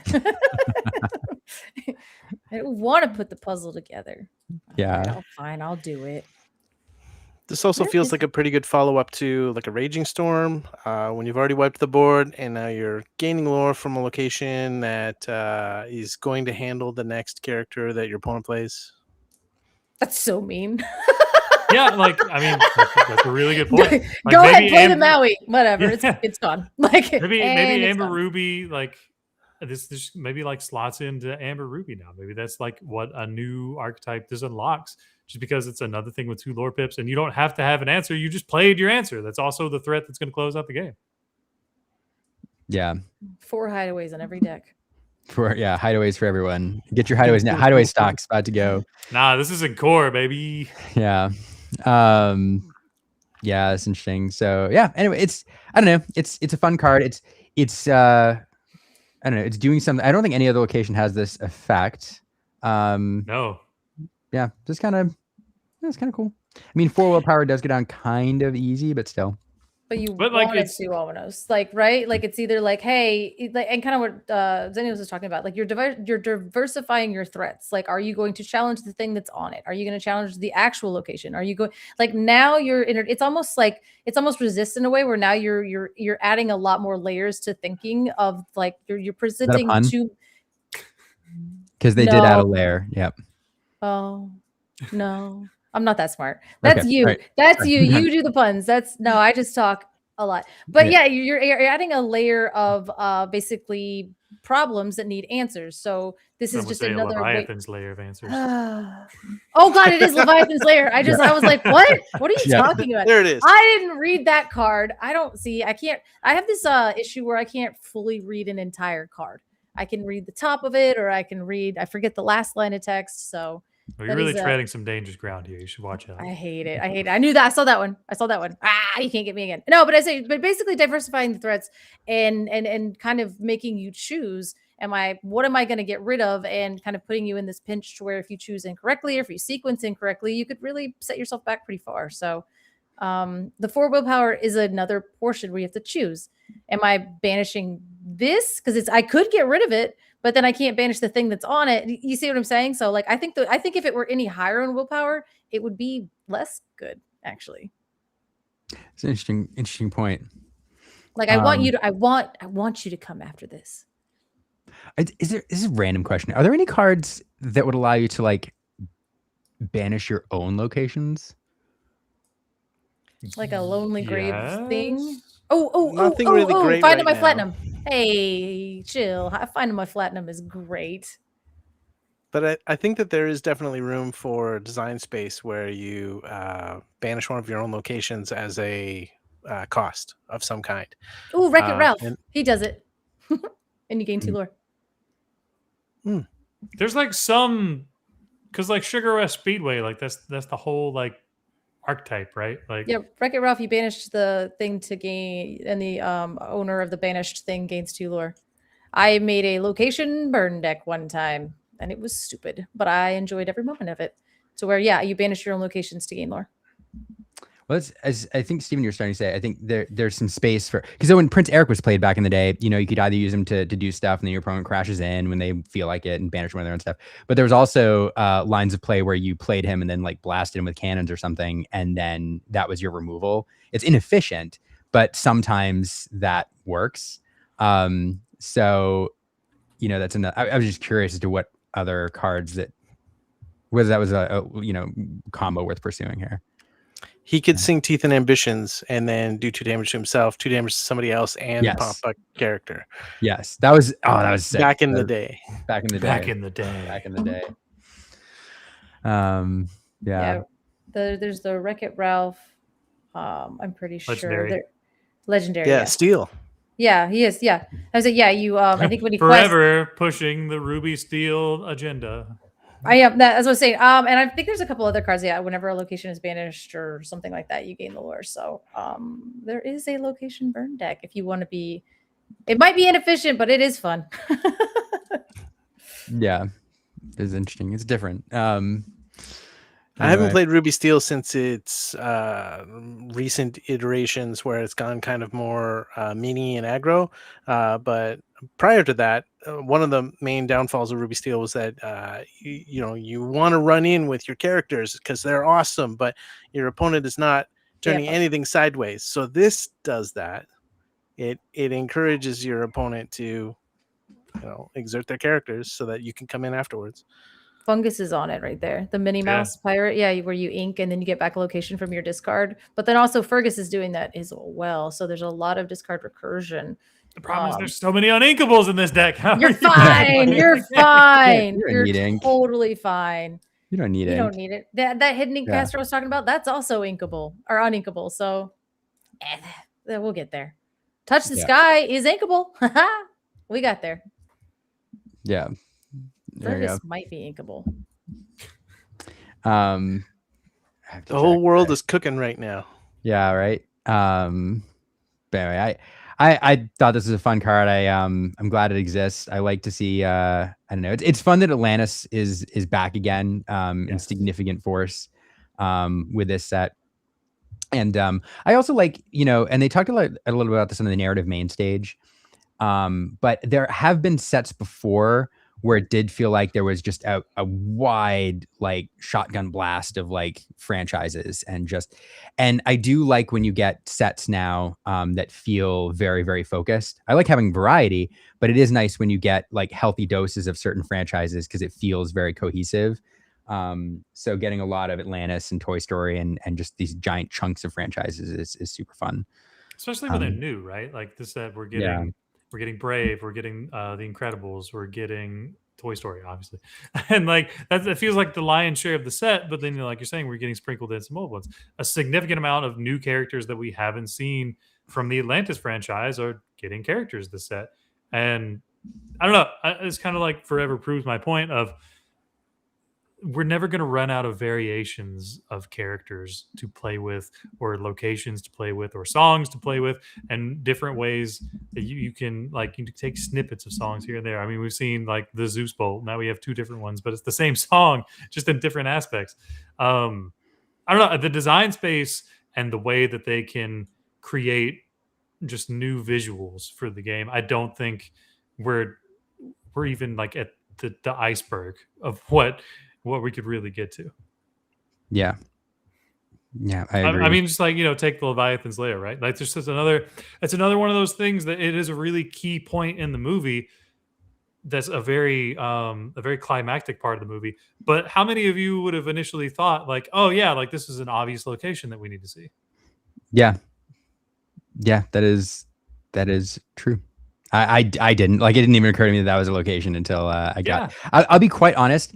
When I got this card, it took me a minute to remember what it was from. I legit, you didn't see the Atlantean text and like it immediately gave it away. Oh, okay, that's fair. Like I looked at the picture, I looked at that, I was like, I don't know what this is from, and then the Atlantean text, I was like, okay. But I was like, in the when you sent me the script or whatever, I think did you see? I said it immediately. Did you see it? Yes. Yeah, you definitely mused because it did say. I was like, yeah, because you were like, you literally were like, I just need you to read this line. Don't ask any questions. Here we go. And I was like, okay. And the first thing I said was Atlantis, and you just ghosted me for like 6 days. So it was, but then I think I said Atlantis, and then I said something else, and then something else, and then I was like, okay, well, but yeah. Apparently, Amity Lorcana has deciphered the Atlantean, by the way. Yes, a couple people have. Amity did, and then Saffron earlier did as well. I'll give them both a shout out here. Oh, neat. Yep. Enter the lair of the Leviathan. There you go. So, there we go. So, yeah, fun card. It was thanks again to Ravensburger for allowing us this moment. It was super fun. Thanks everybody who joined us to watch the reveal. Thanks to everybody who took part in the reveal video itself. For those who didn't recognize the voice, I saw people in the chat kind of like calling out the voices as they recognized them. But in case anybody missed it, it was Rebecca was in the video. In case you didn't notice. In case you didn't miss that one. Yeah. Rebecca. Hair and makeup was incredible. Like barely recognizable. Very gracious. Like when we developed the script and we were like, we need a tour guide. I'll be frank, it was down like 2 people immediately out because theater kids and all that. I was like, we need Rebecca, or Katie was the other one. We were like Rebecca or Katie. And then we reached out to our voice actors. Color, fantastic job. Gave me a number of takes. I think your first one, no, think we took your second one. Because But, I went off the rails on the last one because I just started giggling about it, and I Yep, just you like did. it went I'm really off the rails. Like I was like, because I hit like a tone, and I was like, oh my god, like what if you just get off the monorail and you just hear? And it was just like an ungodly, bubbly kind of just like you're gonna be banished, but it's totally fine. Like yeah, it was really fun. So it thank you was for it was including me. funny. I appreciate that. Katie did another voice, and then there was Garrick from Lorcana Lair on the last one because And he's other places. and other places, Podcana and all the places now. But yeah, so those are the three voices, and I don't know. Part of the fun of doing like sketch videos and things like that is to have those cameos and to kind of like do fun stuff with your friends. So like we tried to build a script where we could bring in some different folks. So Yeah, that was, whoever directed Rebecca's look to camera, kudos. it's all her. It's all her. Here's the other thing. She did that all in one shot. Like there's only like 2 lines that she retook. But it's like one camera shot where she sat and read the whole thing through. And there's only like twice where she went back and like redid a line. She's a pro. So, but I Really appreciate making everyone. the editor's job easy. Yeah. Yeah. My editor crushed it too, by the way. I don't think she watches the channel, but she absolutely crushed this. So It's good. it was a ton of fun. Another fun random note, just because I don't know, before we bring in R&B and ask what he thinks about the card. The green screen, green screen, I'm really bad at it. And I do the green screen myself on DaVinci and all that. And normally, like if you're going to do a scene of that size, like you hang up a giant sheet or something. So you have like a lot of space to play with. All I have right now, I didn't want to hang up a sheet because the other problem with the sheet is like you get shadows and then the keying becomes a problem. It's a whole thing. So like I have the pop-up green screen that I use back here for ICL. And the problem is that when I put it in my living room to shoot it and Aaron and I were on the screen, like we could not be outside the margins of the green screen. So like when you actually look at the green screen, we're like crammed together behind that wheel, like trying very hard not to put our elbows outside the green screen. It would have been because we had to crop the video down to the green screen size. So like we were like in the living room, like, anyway, it's fun. I don't know. Having the time of your life. At 11 o'clock at night, is when I do these. I like this. What happens is also is like, it's like 11 o'clock at night. And like, we finally get Elena in bed and like we clean for a minute and we sit down on the couch and like Aaron just wants to watch a show for 5 minutes to go to bed. And I'm like, hey, you want to do content? Yeah. Yep. You want to, and you have to be absolutely still while you do it. Yep. And then there's the moment where I realize that she's like put her pajamas on already. And I'm like, oh, we gotta shoot the video. But she did awesome. She's a trooper. That's fun. And now you have a ship wheel. Fantastic. Yeah, I do. Oh yeah. I have a ship wheel. So if anybody in Austin is in the market for a plastic ship wheel, you can have it for free. It's in my living room. It cost me $40 on Amazon. That was the cost of this video. Was for materials was $40. So he's trying to get ROI real quick. If anybody can hit him up, he's also selling the go-kart. You can also get a go-kart with a ship wheel for a steering wheel. That is true. Imagine a go-kart with a ship wheel. That is true. Not go many places, but it will go. Good. Yeah, you can have them. By the way, I'm not even selling it. Like if you can pick up the go-kart, you can have it. But you gotta come pick it up. Is the challenge, and it is very heavy. So yeah. So in case anybody's keeping track, the cost of the go-kart video was about $800. This one was $40. So I feel like I've dropped the average cost of my video of the card review videos by a significant amount. And that's what we call learning. So this is our challenge to you, Disney Lorcana community. If you can come pick up a go-kart, yeah, right? Would you like a piece of Lorcana history? That's true. The Lorcana Museum, one day, this go-kart could be there in the History Museum. Anyway, as Logan's connection drops off. Yeah, if anybody's keeping score, like the Grand Pabby video was also about $700. So there's a lot. I have a problem. So anyway, Power linked. Oh no. Thank you all for participating in the reveal. I do R&B still hanging out, and I'm interested in his thoughts on this card. So we're gonna bring him back in for his reaction before we do a quick giveaway of something silly. But maybe you want it. I don't know. You're like this Ryan. haunted pencil. Oh, there we Yo, go. Hello. you yeah, did Logan run off to grab said go-kart? Listen. Yeah. Power blinks happen, and we're professionals here. Yep. 100%. Yeah, screen use plastic ship wheel. Yeah, I mean it's famous now. It's been in a card review video, right? So it can be yours. You just got to come by and pick it up. The low price of gas. The low price of gas, which is more or less depending on where you're located at. Fair. It'd probably be a lot for you to pick up, Ryan. Ryan, what do you think of this card? What do I got to do, man? Who like? What do I got to do to get some inkable Ruby cards? Like, because here's It's the a thing, meme man. at this point. For the last 3 sets, I don't like Ruby. Everybody that knows me knows that like I am not. All right. a Well, Ruby. thank you, Ryan. That was enough. No, I'm just kidding. No, Have a good night. Have a good night. No, I'm just kidding. I'm kidding. advocating for Ruby. That's how you know there's a problem. If I'm advocating for Ruby, that's saying something. Like I just like there's so many good Ruby cards that have come out over the course of the last like 2 to 3 sets, but just none of them are like where I've got it. There's a card that's not revealed yet. That's going to be in Ruby. It's going to be like hidden Inkcaster where it just says Ooh, you can ink yeah. uninkable cards. That's what it is. Or just play And then Infinity Ruby's with just like the best Inkcaster. color again. That's my biggest. Infinity I think flavor wise, I think the card is awesome. I think it's got fantastic art. I think the only thing I would have done to change this card was just make it inkable. I think that this was like a perfectly reasonable card at inkable because if you think about it, on rate, let's look at like character strength. On rate, a 3 cost is going to trade into this. And like the value of the card is really kind of at the mercy of your opponent too, right? Because they get to choose which character it is that they're banishing. So imagine I challenge in with like, let's say a giant cobra that I've already gained 2 lore off of, and I've already quested with my 1-drop Diablo, and then I get to choose which character I banish. Oh, I'm gonna banish this Diablo. Guess what? I also draw a card now.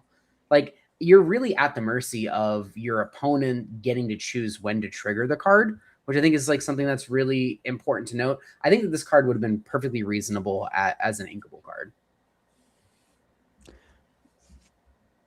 That's fair. I think if it was an inkable card, it would be emerald and would say banish character that has damage on it. It would also place. It also wouldn't deal damage to characters. It would place the damage on the character. That's right. And then we'd have another Prince Philip enabler. No. You banish it, and all of your opponent's characters get 1 damage placed onto them. Placed. Yeah. Very, Like, very neatly. I do also like. So some people have said like, oh, 4 willpower isn't enough willpower, but one of the things that like you need to keep in mind too for any location that's now printed for the next year and a half is we have a 3-cost Elsa that just reduces the cost of the next location you play by 2. So like theoretically, like you get to kind of cheat on your ink costs a little bit. So like because she costs 3, let's start there. Because she costs 3, you effectively are getting the opportunity that any location you play, if you pay 1 additional ink, you also get an Elsa. Yeah. See? So like I think that the looking. card, if it was just inkable, that's like my only every single card that I've seen that I'm like, man, that's a really cool Ruby card. And I like look to the top left of it and nope. And then you see put that that in my dreaded inkwell. border. Yeah. I hope we I think get eventually the go back. pendulum will swing back. It used to be that a lot of emerald cards were uninkable, and they still are, I guess. But That is true. that's strong. I'm fine with Ruby being in timeout. Ruby can stay in timeout. for next year, but Ruby was so good for years. It's been in timeout for years. How long do you want year? to It was good for Good. year, Liam. Okay, year. This game is 2 years old, can- and we've been stuck like this since Fable. 3 Okay, years. We're in year 3 right now. You can come out of timeout after rotation. There's a lot of Um, colors. 6 colors. I mean, like 6 that's years. like if we saw Ruby supremacy, the Amber like the amber flavor and just the amber power level, I just don't think would be there. I don't think that a world where Ruby has the power level it did, or even similar to what it did, we wouldn't see decks like Amber Sapphire starting to come out. I don't even think that we would see decks like Felt like a personal shot. I I'm don't just think kidding. we'd see like Amber Ruby. I'm kidding. I don't think like that we'd see an archetype like Amber Ruby, because you'd have so much other gas to give it. So I don't know. Like I think from the design space, like it's fine. We're starting to see some Ruby decks start to come alive. I mean, Amber Ruby is now becoming something that we're having to really consider going into Brazil. It just kind of throws another wrench and another question into the pool of things that you have to be prepared for. Yeah. Baker when you need him. Do what? So where's Baker when you said the words? One more thing. I- I like how this location parallels Be King Undisputed in the cost and the uninkability. And Be King Undisputed is from set 9. It was reprinted in set 9. So this is going to rotate at the same time as Be King. And then, so that kind of feels like they're together. So we may see after rotation in set 13, a shift of Ruby going to some more inkability. Inkables, but not yet. I'm dying with the comments going back and forth in the chat here. Sharky friends can sit in timeout and think about what they've done. Shark is in shambles, okay? Shark is in pure shambles, and so is my wallet for the foil set of sharks that I have just sitting in a bulk box back there. Hey, if you got enchanted, no, we need a Maui Shark enchanted. Like, why didn't Maui Shark get enchanted? Or even like a set. I think it would have been a fantastic set championship promo. Oh my gosh. Mm-hmm. Yeah. Never too late. Sure. So Steel has always felt like a support only character, never roll. I don't think Steel needs to be in the spotlight. I think it needs to be the support color that it is. Wait, all right. You think Steel's a support color? It's the removal color, just You like think it's Ruby not was. the support color? Let me look at like any of my deck lists right now. My brother in blue Steel. What are you talking about? Yeah, like Steel's ramping to your removal. That's like the main color. Here's all right. Here's the deal. You all have you all can keep talking, but before you do that, I'm going to tell the audience you all have 2 minutes to enter this giveaway. 2 minutes, and that's it. Some of you, there's already like I don't know, 16 of you in there. You have 2 minutes. I'm gonna wait. Okay, now you have 2 minutes. Turn this giveaway. I'm going to give away, we can talk more about the card, but I'm going to give away this because this is back in the day when like troves and cards were hard to find. And like, I had trauma from set 1 and set 2. So I just bought as many troves as I could of every set. Ursula's Return was the last set I did that with because then we were like, oh, wait a second. There are troves for days. But I've got a lot of them left and I don't have any, like now I don't get like any troves like Fabled and all that. So, but see, it feels like a good time because Enchanteds are on their way up and like Enchanted Ariel, really, really good. So like there's stuff worth having in here. Dude, don't talk about Enchanteds on the way up anymore. You're killing me, Smalls. We all make choices and we have to live with those choices, Ryan. Man, I don't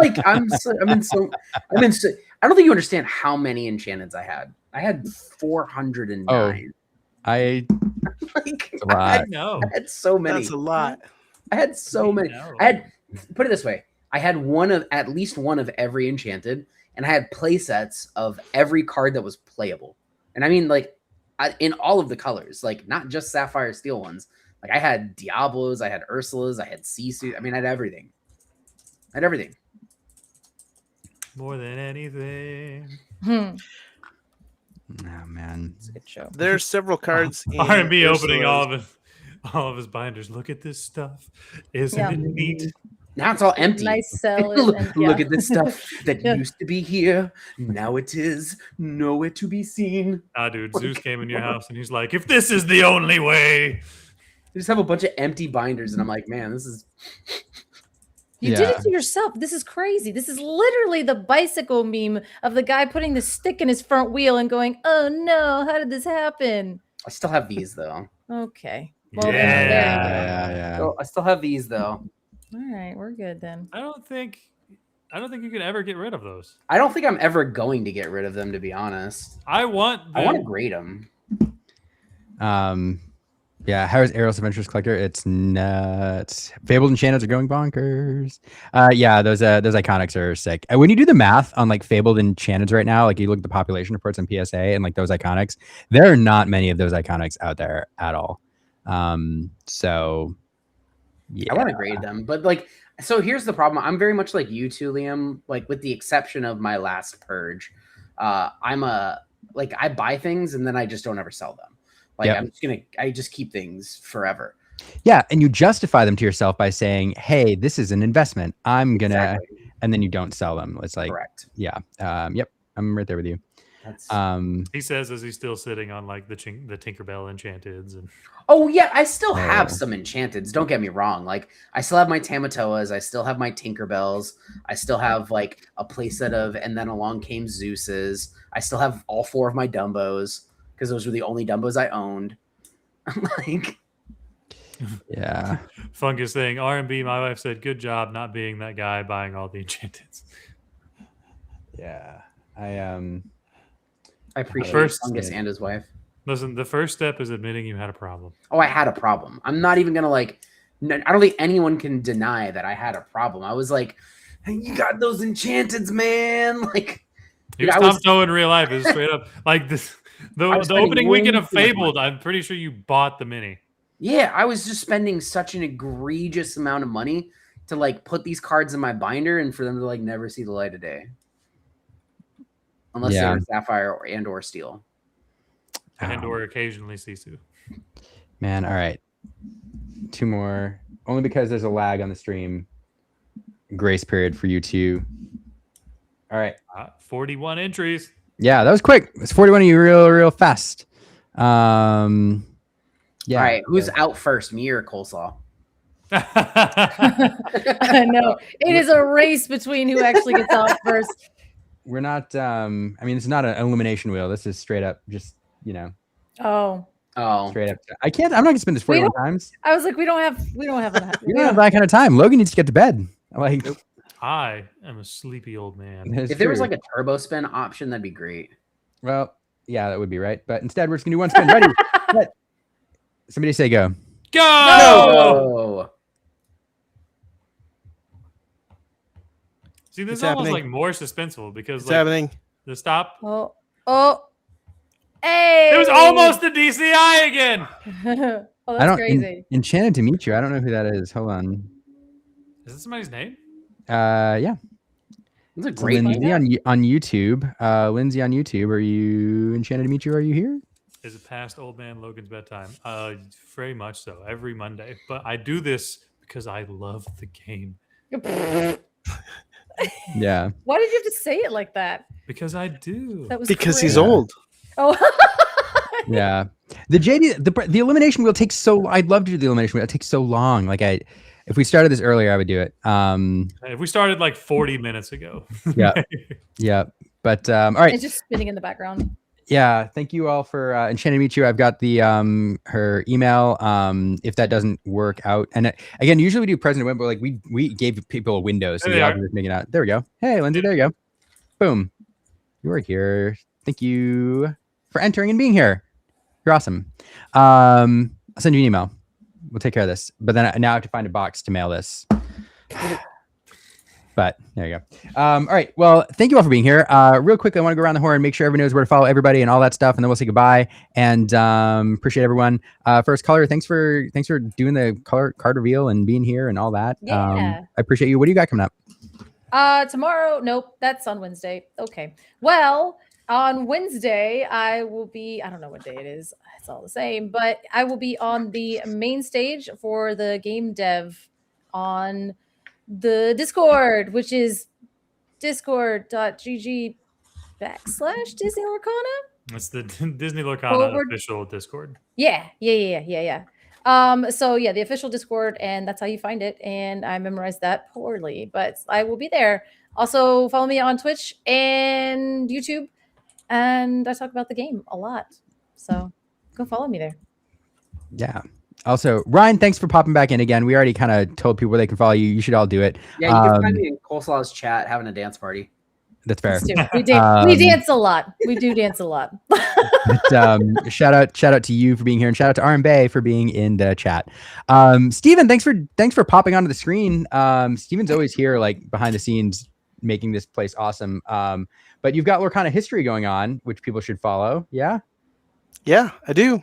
Thanks for that plug. It's over on Twitter. That's the only place it is. So please check it out. At Lorcana history. Steven is truly an archive of just events that has happened in Lorcana. Most of the time, if he doesn't know it off the top of his head, he's a spreadsheet somewhere that will tell you exactly when this random thing happened. It's true.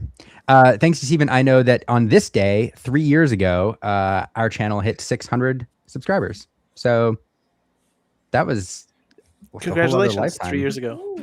Thank you. And it was, what was it, 1 or 2 days ago? It might have even been today. You posted the memory of the Stitch set champs starting. Oh yeah. Yeah. Wow. Yeah. That was 2 years ago. Yeah. See, look at that. He just knows. He knows. I met a lot of friends that day that I still have now. That's awesome. That's why we do TCGs. Logan, what did we miss? We didn't miss much of anything, man. So many reveals are happening. We are just, as you were saying, we are knee deep in reveal season. We don't have all of the cards yet, but we're getting ever so close to seeing the majority of the set so we can start brewing. I know I'm seeing Mo on Twitter just like sitting in the corner maniacally, just like wringing his fingers together, being like, when all the cards are on Dreamborn, I'm going to show you all some cool stuff. So keep your ear to the ground on the guys who are notoriously known as deck builders. They're really excited about this set. R&B, I know, is really excited about this set. There's a lot of different synergies that are coming and a lot of things that are unlocking archetypes that we used to have. I think the Wilds Unknown meta is going to be incredibly interesting, and we're just getting more enablers and tools than what we've had before. I appreciate that. Stitch set champs paid for my wedding. I had to highlight this comment on the way out the door. So yeah, I remember those set champs fondly. But no, can't say it any better. Thanks to all the creators for doing awesome reveals. Thanks to Ravensburger for another wonderful reveal season. Pay attention to those reveals. And the last thing I'll do, I didn't shout out earlier, the website that we were using to look at these cards all stream was Illuminate Tales. Maya is doing a fantastic job of keeping this website updated with reveals as they come out. In fact, I was tempted to like refresh to see when our card hit the website, but I'm sure it'll be there soon. So if you want to keep up with the reveals, jump on illuminatortales.com. It's a great place to see all of the images, and they're all pretty high quality, as well as all of the creators that are credited for those reveals right beneath the cards. So shout out to May for all of the hard work there. Also, speaking of shout out to everybody for being here. Shout out to our Patreon supporters and everybody who subscribes and follows the channel and the show. We appreciate you all. We will see you here next week for another show. We'll see you then. It'll be fun. Bye. Bye. Outro music.